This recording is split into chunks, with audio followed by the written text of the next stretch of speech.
Baik, Assalamualaikum warahmatullahi wabarakatuh. Selamat pagi dan selamat datang di Jurnal Scan pada kesempatan hari ini. Dan pada kesempatan ini saya ingin sharing salah satu artikel yang dipublikasikan oleh American Family Physician ya, yang membahas tentang recurrent ischemic stroke strategies for prevention.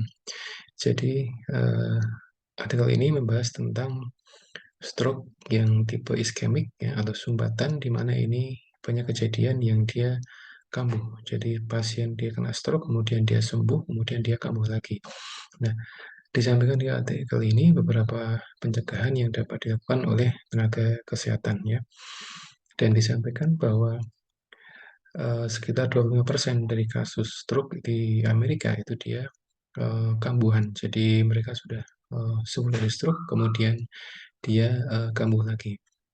Dan di sini disampaikan bahwa faktor risiko yang menyebabkan kambuh itu adalah hipertensi, kemudian diabetes, kemudian hiperlipidemia, gangguan tidur ya, atau henti nafas ketika tidur, dan obesitas.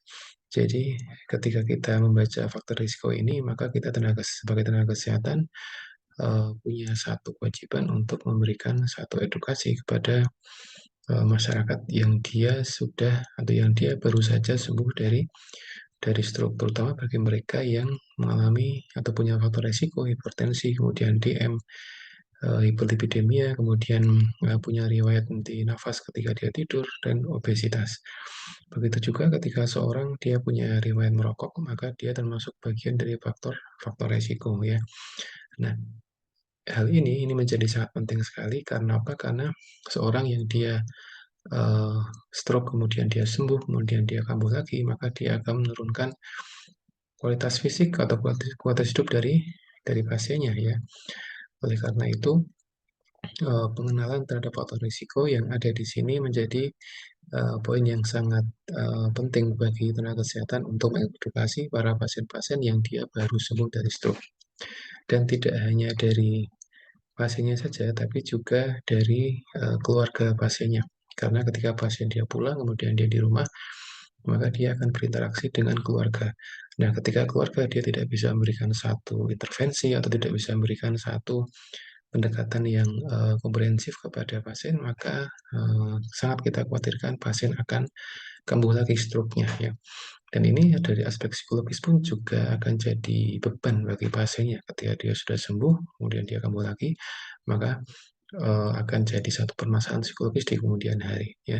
Dan banyak sekali studi atau riset yang menyampaikan bahwa depresi kemudian ansietas itu erat kaitannya dengan kejadian stroke. Nah, oleh sebab itu kita perlu mengenali faktor-faktor yang memang dia bisa memicu uh, stroke kambuhan atau stroke yang dia akan kambuh lagi ya gitu. Nah, karena ini stroke-nya iskemik, maka di banyak studi menyampaikan bahwa iskemik itu dia prognosis kesembuhannya dia bagus dibandingkan stroke yang hemorrhagic ya. Oleh karena itu, pasien-pasien yang dia mengalami stroke iskemik itu pada dasarnya dia masih punya harapan untuk sembuh. Hanya saja ketika sembuh dia harus menjaga pola hidup, dia harus menjaga kondisi-kondisi fisik tertentu yang bisa memicu stroke. Contohnya adalah tekanan darah, kemudian kondisi gula darah, kemudian hiperlipidemia, kondisi lemak ya. Karena ini kaitannya dengan pola makan, sehingga orang yang sembuh dari stroke dia pola makannya wajib dirubah ya. Kemudian gangguan atau mungkin henti nafas ketika tidur ini penting untuk anggota keluarga untuk menemani ketika pasien dia istirahat di rumah. Jadi jangan sampai dia tiba-tiba henti nafas tapi tidak ada yang membantu, tidak ada yang mengenali, sehingga ini akan jadi masalah di kemudian hari. Kemudian yang berikutnya adalah penggunaan merokok ya. Jadi ini pasien yang dia sembuh dari stroke harus dijauhkan dari asap rokok, entah itu dia sebagai perokok aktif atau perokok pasif atau perokok yang ketiga.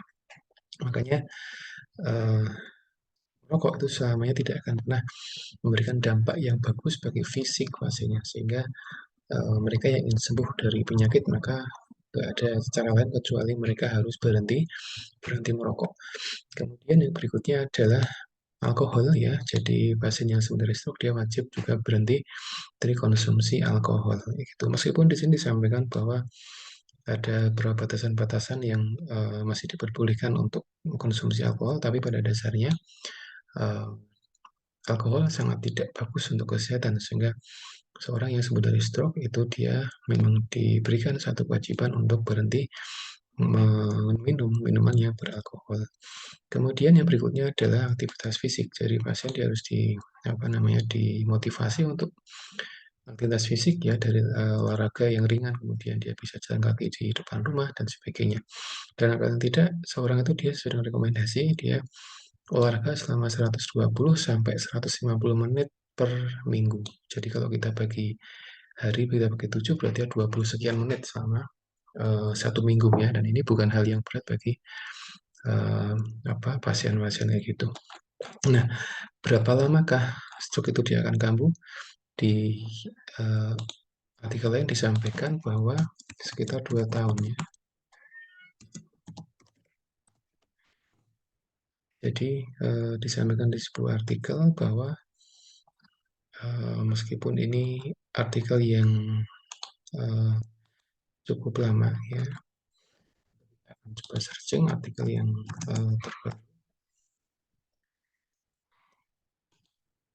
Baik, kita akan temukan beberapa artikel yang dia menjelaskan tentang berapa lama stroke itu dia akan kambuh kayak gitu.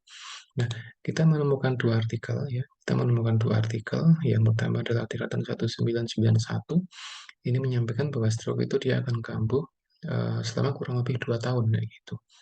Dengan catatan ketika pasien dia tidak merubah lifestyle-nya. Kemudian di artikel yang tahun 2020 ini juga disampaikan hal yang sama ya. Jadi disampaikan juga bahwa recurrent stroke ini dia terjadi dalam waktu kurang lebih 2 tahun. Makanya dalam 2 tahun ini menjadi golden standard atau gold standard bagi pasien untuk merubah gaya hidupnya seperti itu. Nah, ini menjadi PR bagi tenaga kesehatan untuk secara masif memberikan edukasi kepada pasien-pasien yang dia setelah sembuh dari stroke tipe iskemik. Demikian paparan tentang jurnal ya pada kesempatan hari ini. Semoga bermanfaat. Sampai kami akhiri. Assalamualaikum warahmatullahi wabarakatuh.